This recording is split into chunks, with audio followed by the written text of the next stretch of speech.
We have about 180, almost close to 200 calls that are violent in nature.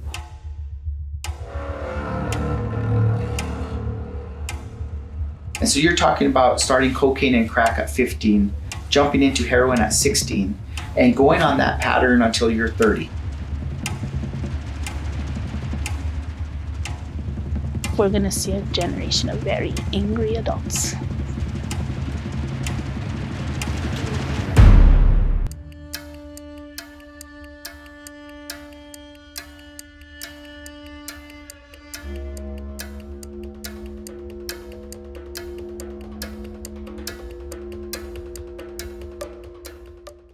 Española is a small city in rural Rio Arriba County, just north of Santa Fe. Its population of roughly 10,000 includes a large Hispanic community that relies largely on the Los Alamos National Lab for employment and struggles with a high poverty rate. According to federal statistics, Española consistently ranks among the top in the nation in drug overdoses.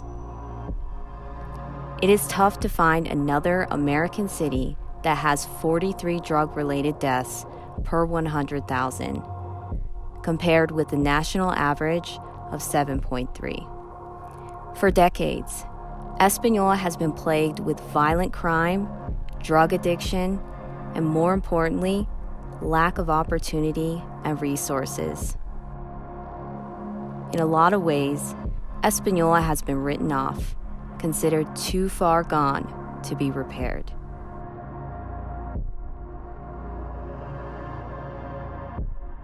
In 2001, I became addicted to drugs, cocaine and heroin.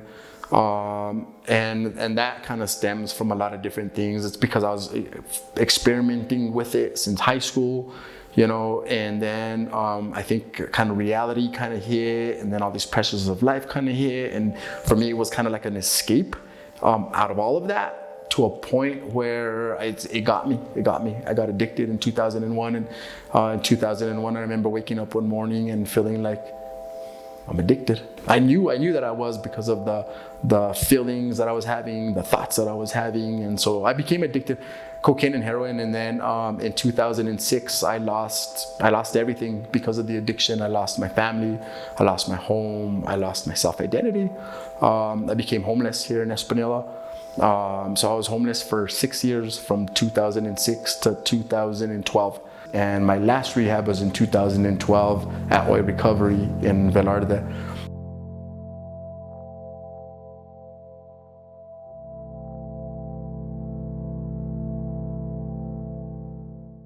I'm the executive director of the Oil Recovery Program in Velarde, New Mexico. Once that neurological pathway is formed in the brain, it's so thick that now it fades, but it never goes away. So that's why they say it's a chronic disease.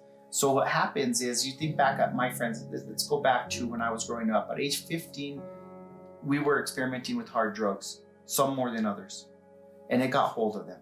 And so you're talking about starting cocaine and crack at 15, jumping into heroin at 16, and going on that pattern until you're 30 or 40 or 63. Think of that pathway in the brain that forms because of that, because of the release and the manipulation of the neurotransmitters from the drug, and the habitual pattern of behavior that it takes to day in and day out get the drug. Okay, so this is all embedded neurologically in this cowlick pathway in the brain throughout time. But most of our calls are EMS, and with the drug epidemic, we do have a lot of overdoses. We do have a lot of ETOH, which are alcohol calls where people are intoxicated, overdoses on heroin or pills, an opioid substance. How many arrests do you think you get a week with heroin? A week with heroin, I would probably venture to say close to 20, 30, yeah. I mean, you have this where the small time, users, people that are usually using, and then, they're off. Unfortunately, not often enough, we'll get the dealers, the manufacturers, or the traffickers with a little bit more. So, those are the people that we're after. Unfortunately, we don't get them a lot as much because we're trying to build those cases. So yeah, that's probably your highest arrest is the heroin every week, would you say? well, it used to be heroin. Okay. It used to be, very clear that heroin was and there still is the opioid epidemic. I fear the day that meth comes to Española. For the longest time, it was only heroin, and it wasn't meth. And I always maybe would take that as a little bit of a pride that, oh man, at least there isn't meth in Española. I think that's the last thing we need are people who can't sleep. So it is pretty scary to go home now and see some friends and people that I know who have lost a lot of weight, who look immensely different. I don't even recognize some of them. And the changes because there's a new, very powerful drug that people are taking.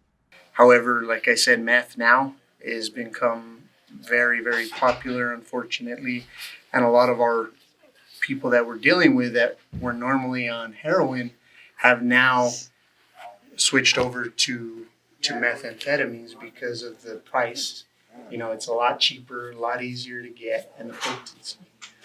So now the people that we used to deal that maybe weren't as violent or, they were just trying to supply and get the heroin use, now they're switching over to meth because of the availability and the price. So this is easily becoming an epidemic for us as well. So over the last 6 years, I've lost a good percentage of my original friends, my original friends from Española. It's unfortunate but I do visit home frequently, and most of those visits are for funerals. I've been honorary pallbearer in 2 funerals in the last month. All right, I have buried a large amount of my friends. I have looked after their parents and their kids now that they're gone as much as I can. And the drugs and things are something that are impacting our community very much. You have a town now that has been overrun by this epidemic for years and years and decades that, we haven't been able to get a good grasp on it yet. And so I think it's kind of had that mentality of, well, we can go over there and do our drugs and nobody will bother us and there's not enough police presence, it's almost, I truly feel that people, the drug users, think that it's okay to do it here in Española when it's not okay to do it elsewhere. We see a lot of things, especially with the drug epidemic, with the opioid epidemic. As a firefighter, we see some horrible situations and bad situations. I love working in that environment and trying to help these people help. I was an addict at one time too, or an alcoholic. I have 15 years sobriety, so just seeing it and seeing what it does to people's lives is tragic.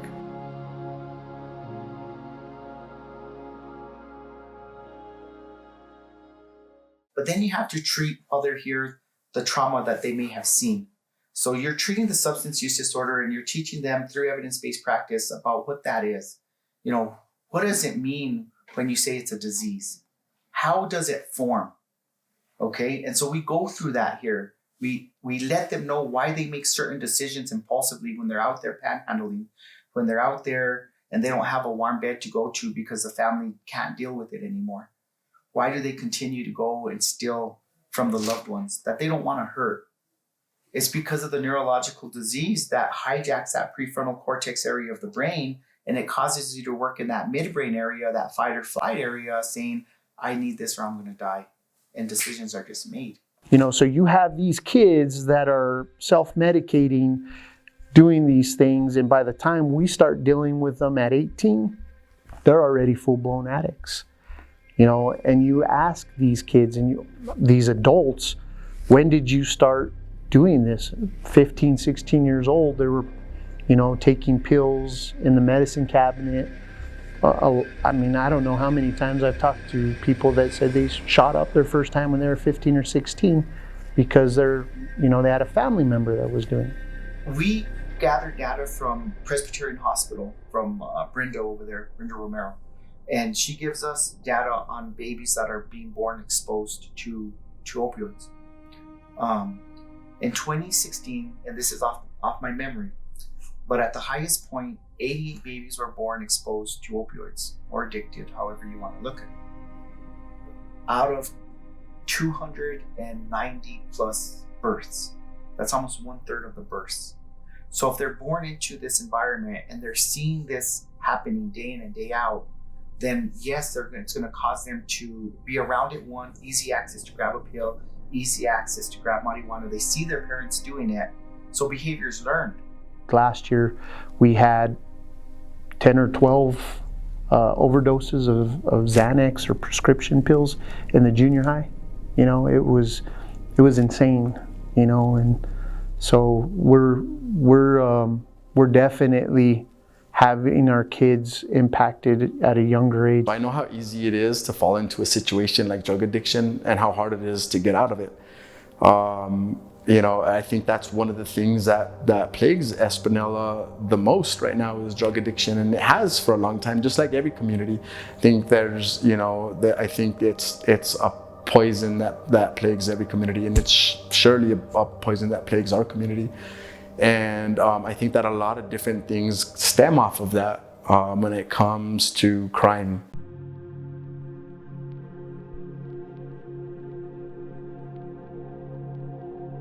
The direct byproduct of a community that suffers from addiction is crime.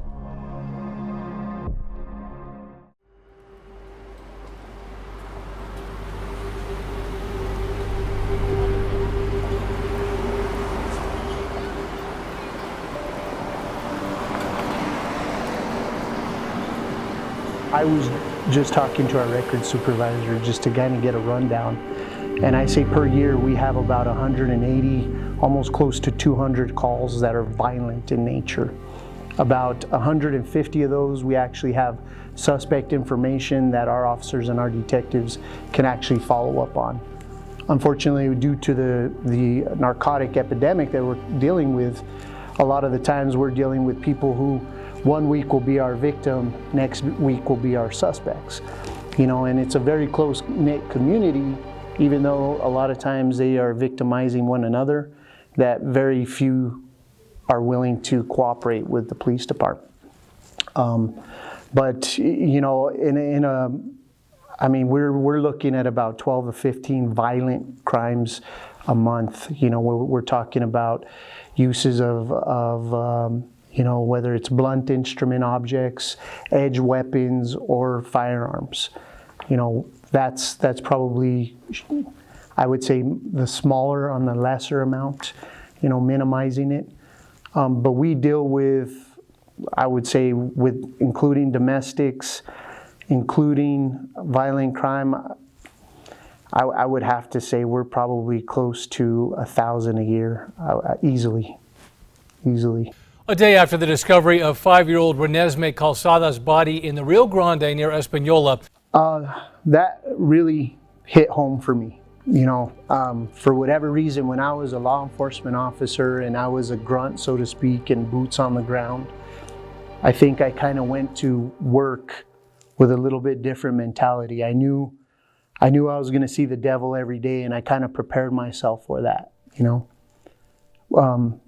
When we came out for the Renesmee case, myself and my deputy chief, we had just gone to a training that the FBI put on in Santa Fe, actually, and it was a training dealing with missing and exploited children, probably about a month before this incident happened, you know. And I was kind of thinking to myself and telling our deputy chief, I sure hope we don't have to deal with that. A month later, we get the Amber Alert, you know, probably at 1 or 2 in the morning, and it came to reality for us. That hit hard for me because I have a 3-year-old little girl at home, and you know, I'm a father of a blended family. You know, I have 4 girls and a boy. You know, and so when we started doing that investigation, you know, being the administrator and I guess feeling the responsibility of trying to bring this child home safe, really hit home for me, you know. And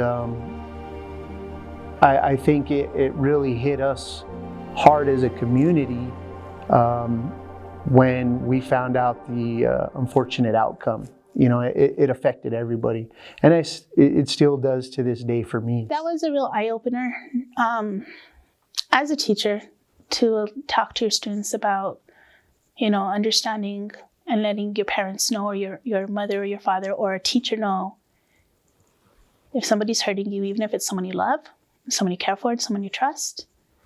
I don't know all the details with that case. A lot has not been revealed or said. And so, and I didn't know the little girl or her family. But it does break my heart. No little child nobody should have to go through anything like that. 20 years ago, I think we were in the 40s of police officer staffing. 10 years ago, we had about 37, 36 officers. And when I got here, almost 2 years ago, we were down to 25 officers. That's from the chief on down.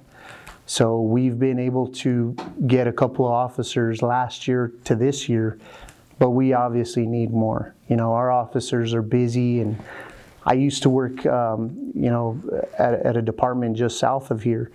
And I think fully staffed, they're at 160 officers. Our officers and our department are probably, if not as busy, maybe a little bit more busy, you know, because of the epidemic that we have here and the type of violence we have. We get issues like, I don't have a bed to sleep on.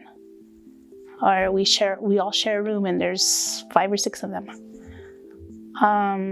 So we have those issues, but then we have other issues like my dad pulled a gun out on my mom last night and I'm scared to go home. I don't want to grow up and be like my dad. We got issues like my mom's boyfriend stomped on my head. The police came and took him away, you know. We've got issues of I'm worried about coming to school because I don't know if my mom's going to wake up. We have a lot of students who are angry. They're angry because they're hungry. They're angry because they couldn't sleep last night. They're angry because mom and dad are fighting. They're angry because someone's in jail. They're angry because they don't know their place. And we deal with a lot of anger. I'm going to start crying in a minute because my kids, they touch my heart. 25 there behind the Rock Christian. Headed that way. Going towards Riverside. Cameron was fatally shot last week on Highway 68 near Española. Shooting into the car, and my boy got hit in the head right away. Right away, yeah.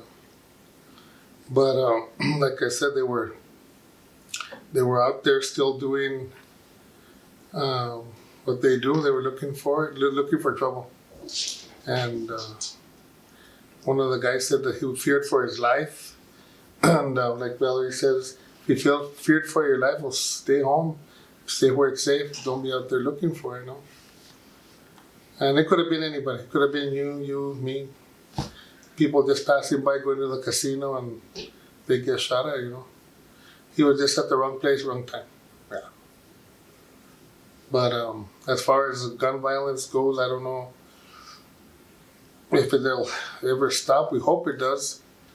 But what I guess our message would be is that the people learn from other people's mistakes too, because they're locked up, their lives change, they change the lives of their family side. Our family side just went completely upside down, and they gotta learn the consequences of what it'll do to other people, you know.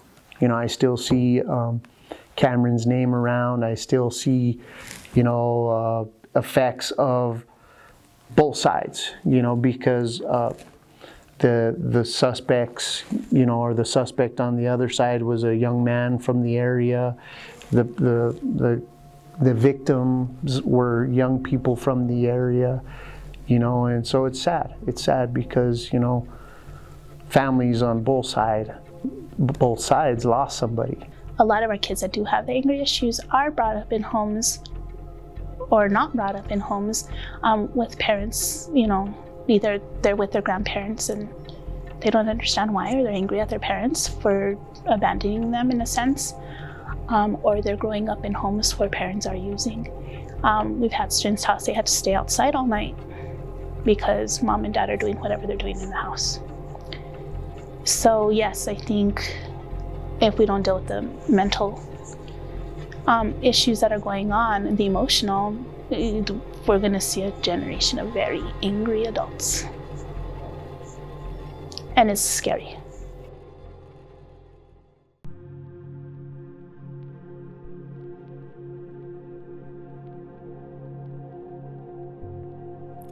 The root cause of violent crime and drug addiction in any community can be directly related to the lack of resources and opportunities that are available.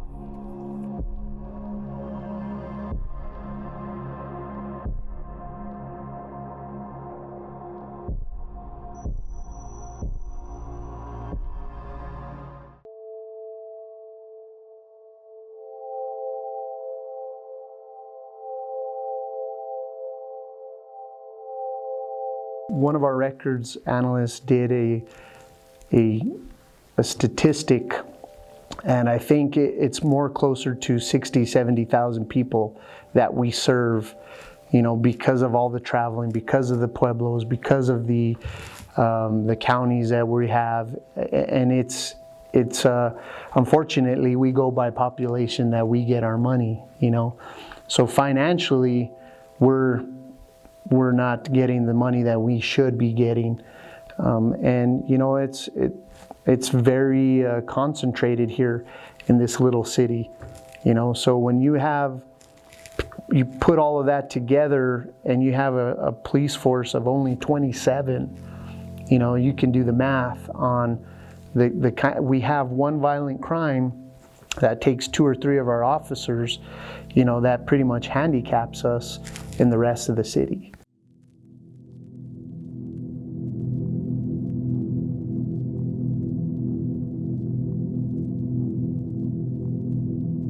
Jobs or lack of education, definitely. I always say parents need a parenting class. I think they need there needs to be some kind of mandate or a parenting class for parents.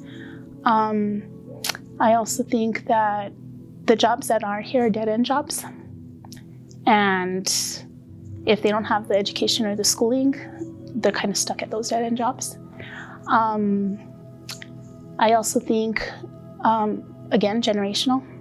Sometimes they're afraid to move away, or they can't move away. And unfortunately, we have lost a lot of families that have moved away to Albuquerque or other states. And again, it's economic, it's jobs. We go to a lot of these houses. We get, as first responders, we get to actually go into the house, and see how people are living. They welcome us in.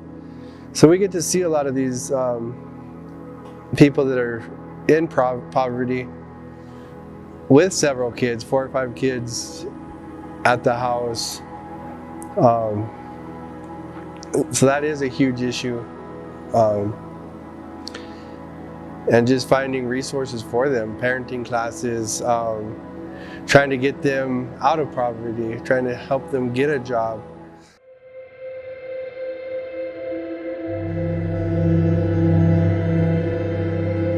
We have a high percentage of students being raised by grandparents.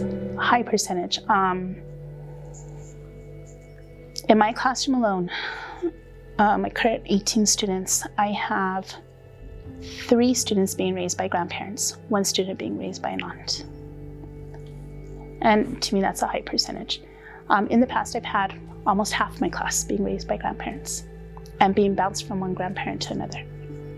We see children coming in with grandparents or extended family caretakers, caregivers, not the parents of the kids, because so many kids in the valley, about 60% are raised by grandparents due to recovery, incarceration, death, suicide.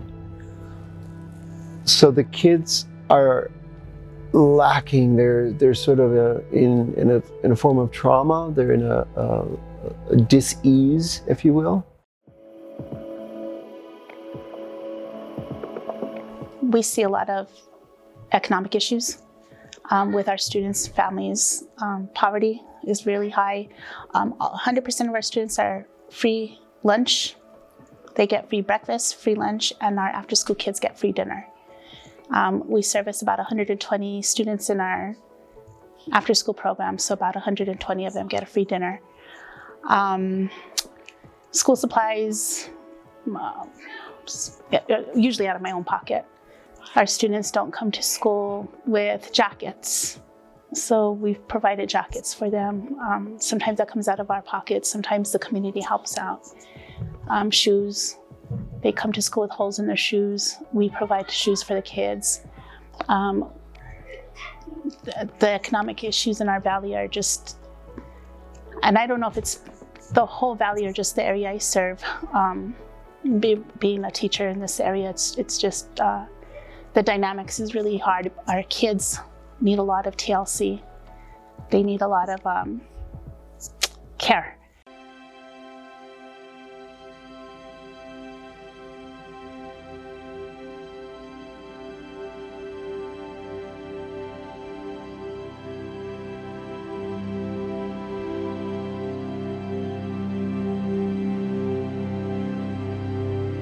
I believe that children and young people in the valley are gravitating toward drug addiction and activities that we don't want them to because they haven't seen enough of another opportunity.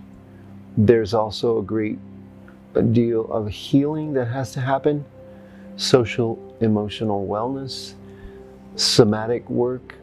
The schools cannot offer an envelope that gives wraparound services, and I believe that that's the best way that we can address some of these issues, because the family unit can't do it on their own.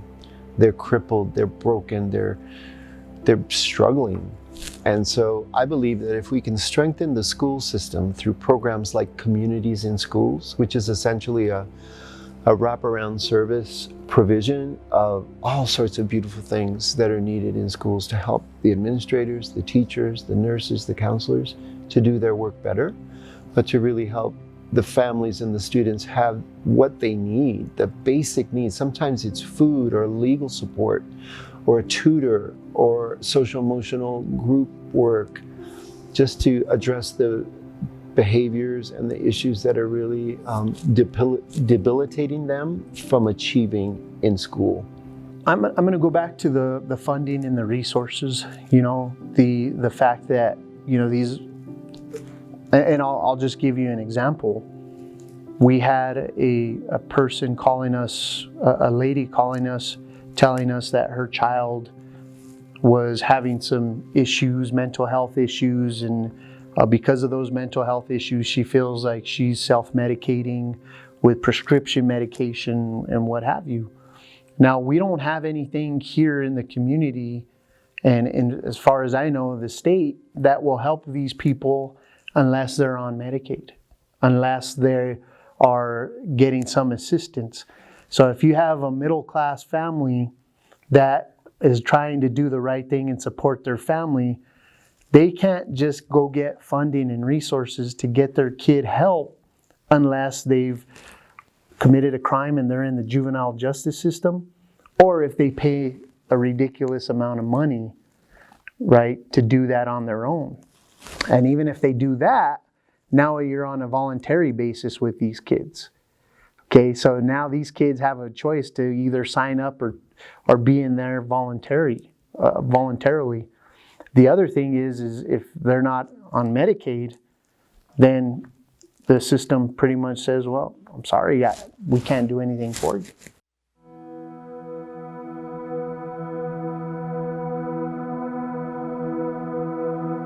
For the area, you know, that they've distributed a vast amount of, I think it was opioid, if I'm not mistaken, for this area, you know, and again, you know, it's frustrating. You know, what do you do, because you have these people who are addicted to narcotics, drugs, and you know, if they get it legally through a prescription, then our hands are tied. You know, But if they go through those detoxes and those withdrawals that we were talking about earlier, they're going to feed those, they're going to try to cure themselves is what they call it.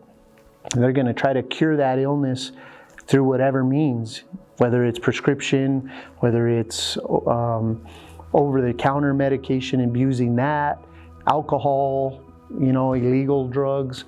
So it's unfortunate and it's sad, especially in a place like Española, where you have an epidemic even without the prescription drugs. A lot of our kids don't think they can go to college. And, I tell them differently. Second graders, I'm still telling them differently. My third graders, I would tell them differently.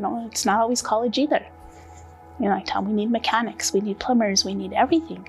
And that's another thing I worry about, because a lot of those people, the skilled trades people, are older. What's going to happen when that generation's gone? I also think maybe they think that's not for them. That happens somewhere else, not here. That can be over there, or that could never happen to me. We're seeing students with PTSD. We're seeing students with emotional issues that I could never fathom having at their age. Couldn't even fathom having it now. Things that they've been exposed to, things that they've seen, things that they've heard.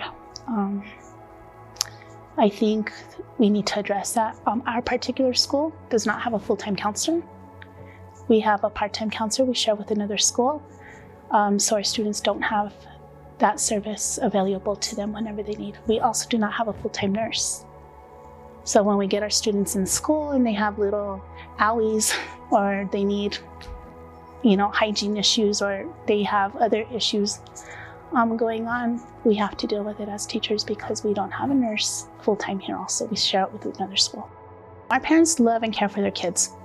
They're doing the best that they can. They have their own problems and their own issues, and it's unfortunate that our kids are a part of what they see at home. Sometimes that's a normal for them. Then they come to school and they realize not everybody's like that.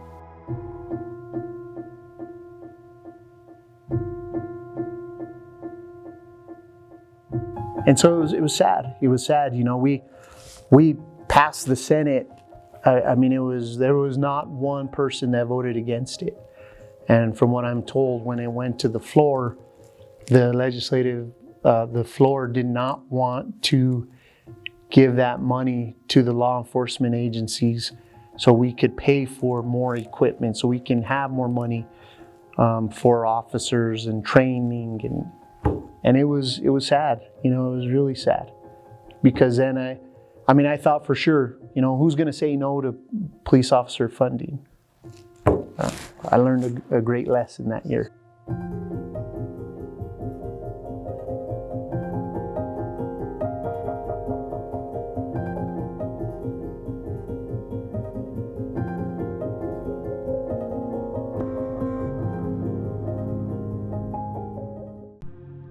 What changes are necessary for Española to prosper in the future?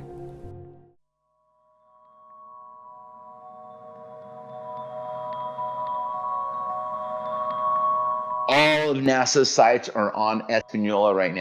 They know where Española is on the map. Most of them have gone to visit. Actually, myself and another scientist, NASA sent us on a research trip to New Mexico to see the green chili harvest.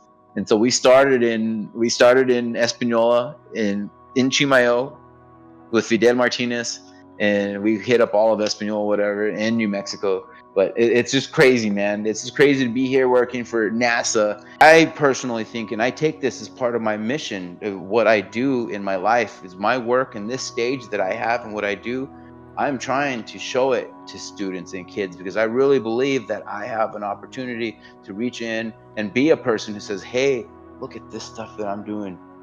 You can do it too. The way to be successful in a place like Española is to have a passion, something that keeps you busy and something that fuels you, whether it's a hobby, a job, something that you do, going and volunteering to help, homeless, feed the homeless. There's a CNN hero out there, Roger Montoya, who's using his painting and his dancing work to help students and stuff like that. It takes being successful in a community like Española is taking on your own project, being inspired, and not letting the small things take you down, pretty much setting your own agenda. And to be successful in a rough area, that's what you got to do. You got to go at it and be passionate.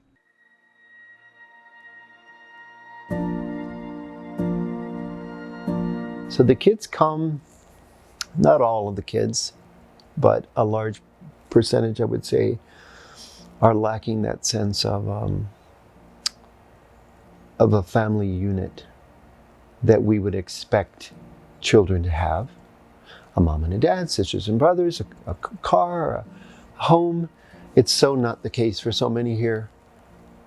And that's really the motivation to create this place that has food and friends and opportunity and mentors and something to aspire towards in one spot.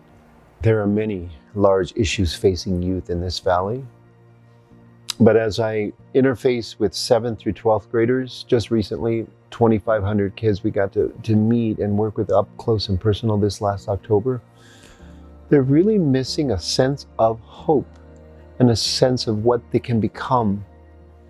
They're so clueless in one way. You know, it's no judgment on them. They're full of potential. There's no doubt they can be anything. But there aren't enough clear role models, examples of people and ideas and things that are outside of this valley. I often say if the kids can get to the top of the mountain and travel and when they return and they see this place through a lens of experience and comparative visioning, they'll see that this is world class. They'll see that this is a place of hope and cultural beauty and richness, and they'll have pride.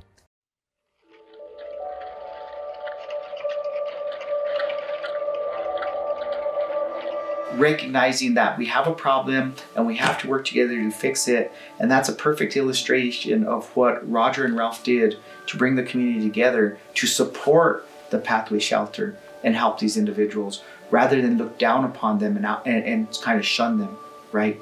Now the community wants to help. There's volunteers and there's just a lot of passion. And I think that's very positive for our community. We got to start attacking the problem at a younger age. You know, we got to start getting these resources at a younger age. And that reroute program that I was telling you about, I'm trying to get with the chief judge there in Santa Fe and the juvenile probation system to implement that in the juvenile system. So hopefully we can impact them at a younger age, you know, and get them off of the drugs before they hit their 18th birthday.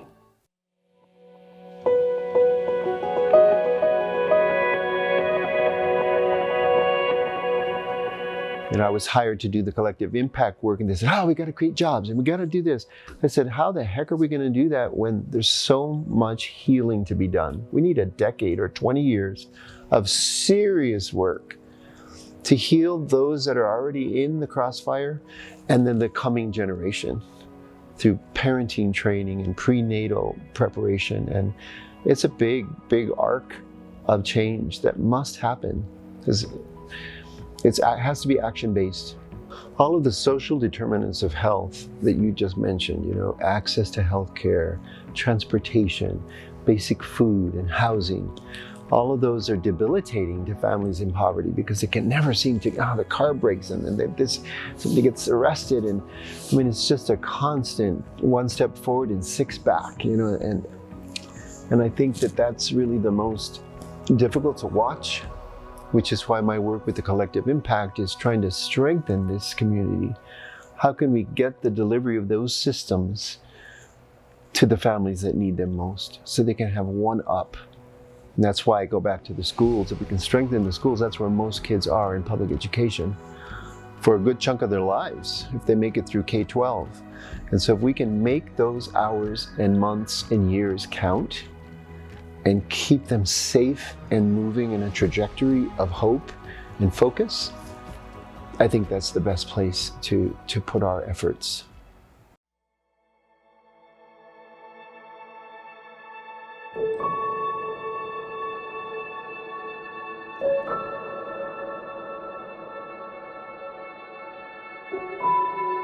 we've always been in the shadow of the capital, Santa Fe, where there's a huge hub of money and finances going through there. Same thing with Los Alamos. Los Alamos has one of the highest spending budgets in the world, right? We also make and store and work on the American nuclear power and energy and weaponry. So all these amazing things going on around us, but very few of those resources come to us, to Española. And one of the challenges that stands in our way of progressing is our big shadows that are next to us, which is Santa Fe and Los Alamos. We have long been dependent on the labs for about 75 years. And yes, it was a good thing. It brought in industry and work where families could get a low-paying job and maybe move up the ladder, and some became educated enough to get the real good-paying jobs. But it's been a debilitating factor in some ways. I think the reliance on it has made people complacent and not dig deep and remember that we're land-based. Today, think about industrial hemp as a crop. It's on the rise. It's something that it's perfectly suited for this climate. We have acequias, we have fallow land. Every community has acres and acres and acres along these beautiful rivers. I think opportunity, there's really no economic base, there's no tax base here. We have a good hospital, and we have improving schools, but where do professionals live? Where do homeless people live? Where do people coming out of recovery live? All strata of society, the housing issues in this beautiful place are lacking severely. It's one of the biggest issues. So the sense of home and the sense of economic engine, I think of the film industry. If we could somehow bring that green energy into this region, I know many films have been done here traditionally. It's a beautiful place. We certainly have people who could learn to work at all levels, in front of, behind the camera.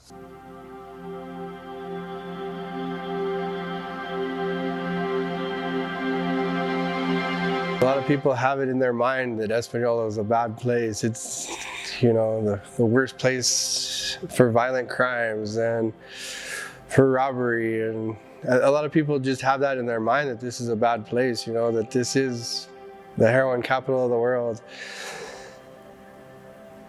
But so I think that a lot has to do with the mindset. And so I think getting people to change is extremely hard.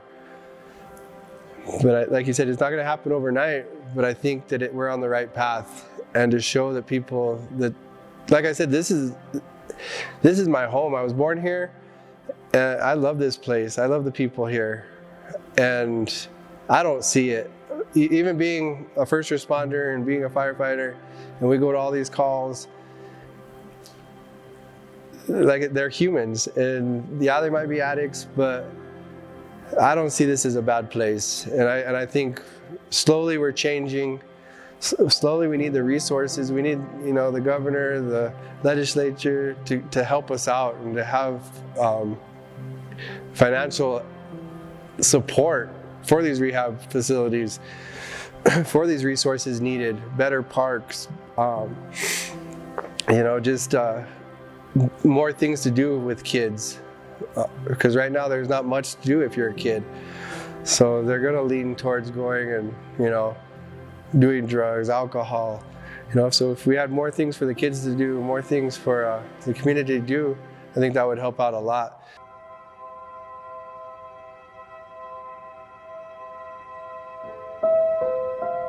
Yeah, I still kind of look around, quite often and say, how the hell did I get here? Just like I did when I was under the bridge. I remember being under the bridge and looking around and hearing the cars vroom, vroom, go up top and looking at what was, my surroundings. And I used to think, how in the hell did I get here? How does one find themselves in that spot, And again, even now today, I look around and then, I come to realize, everybody has to go through what they got to go through in life to get to where they're going, you know. And I've always shared my story really openly because I feel that it wasn't given to me to hold to myself. That's for sure, you know. I believe everything happens for a reason, and fate is a funny thing, you know. And I obviously had to go through what I had to go to get to where I'm at, you know. And what I went through in the past makes me who I am today. Yeah, it's given me the heart that I have, the mind that I have, the character that I have, and so, you know, it is what it is, you know. Imagine when an army of young people who are incarcerated or addicted and perceived in the past of they can never do anything, if they become the social workers and the peer support, that's the way to bring a composted society back into growth and be unique and celebrate that. Why not?